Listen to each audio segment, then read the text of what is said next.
ஆறாம் அதிகாரம். ஆட்டுக்குட்டியானவர் முத்திரைகளில் ஒன்றை உடைக்க கண்டேன். அப்பொழுது 4 ஜீவன்களில் ஒன்று என்னை நோக்கி, நீ வந்து பார் என்று இடி முழக்கம் போன்ற சத்தமாய் சொல்ல கேட்டேன். நான் பார்த்தபோது இதோ ஒரு வெள்ளை குதிரையை கண்டேன். அதன் மேல் ஏறி இருந்தவன் வில்லை பிடித்திருந்தான். அவனுக்கு ஒரு கிரீடம் கொடுக்கப்பட்டது. அவன் ஜெயிக்கிறவனாகவும் ஜெயிப்பவனாகவும் புறப்பட்டான். அவர் 2ஆம் முத்திரையை உடைத்தபோது 2ஆம் ஜீவனானது, நீ வந்து பார் என்று சொல்ல கேட்டேன். அப்பொழுது சிவப்பான வேறொரு குதிரை புறப்பட்டது. அதன் மேல் ஏறி இருந்தவனுக்கு பூமியில் உள்ளவர்கள் ஒருவரை ஒருவர் கொலை செய்யத்தக்கதாக சமாதானத்தை பூமியிலிருந்து எடுத்து போடும்படியான அதிகாரம் கொடுக்கப்பட்டது. ஒரு பெரிய பட்டயமும் அவனுக்கு கொடுக்கப்பட்டது. அவர் 3ஆம் முத்திரையை உடைத்தபோது 3ஆம் ஜீவனானது, நீ வந்து பார் என்று சொல்ல கேட்டேன். நான் பார்த்தபோது இதோ ஒரு கருப்பு குதிரையை கண்டேன்.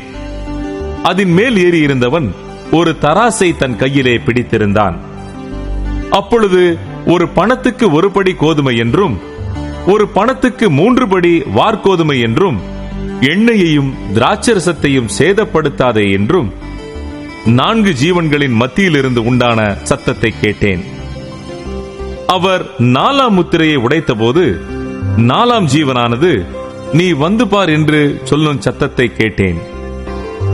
நான் பார்த்தபோது இதோ மங்கின நிறமுள்ள ஒரு குதிரையை கண்டேன். அதன் மேல் ஏறி இருந்தவனுக்கு மரணம் என்று பெயர். பாதாளம் அவன் பின் சென்றது. பட்டயத்தினாலும் பஞ்சத்தினாலும் சாவினாலும் பூமியின் துஷ்ட மிருகங்களினாலும் பூமியின் கார்பங்கில் உள்ளவர்களை கொலை செய்யும்படியான அதிகாரம் அவைகளுக்கு கொடுக்கப்பட்டது. அவர் 5ஆம் முத்திரையை உடைத்தபோது தேவ வசனத்தின் நிமித்தமும் தாங்கள் கொடுத்த சாட்சி நிமித்தமும் கொல்லப்பட்டவர்களுடைய ஆத்துமாக்களை பலிபீடத்தின் கீழே கண்டேன்.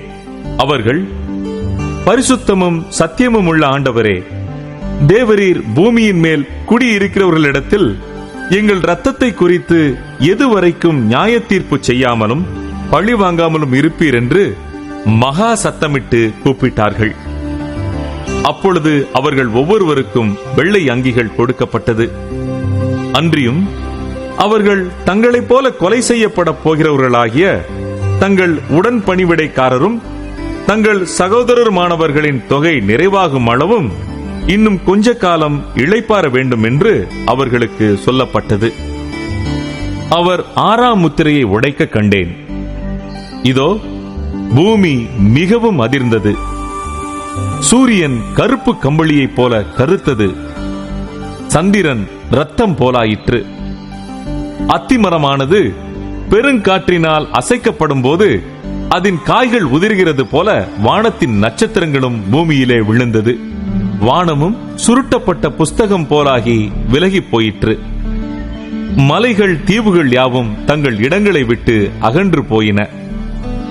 பூமியின் ராஜாக்களும் பெரியோர்களும் ஐஸ்வர்யவான்களும் சேனை தலைவர்களும் பலவான்களும் அடிமைகள் யாவரும் சுயாதீனர் யாவரும் பர்வதங்களின் குகைகளிலும் கண்மலைகளிலும் ஒளித்துக் கொண்டு பர்வதங்களையும் கண்மலைகளையும் நோக்கி, நீங்கள் எங்கள் மேல் விழுந்து சிங்காசனத்தின் மேல் வீற்றிருக்கிறவருடைய முகத்திற்கும் ஆட்டுக்குட்டியானவருடைய கோபத்திற்கும் எங்களை மறைத்துக் கொள்ளுங்கள். அவருடைய கோபாக்கினையின் மகா நாள் வந்துவிட்டது. யார் நிலை நிற்கக்கூடும் என்றார்கள்.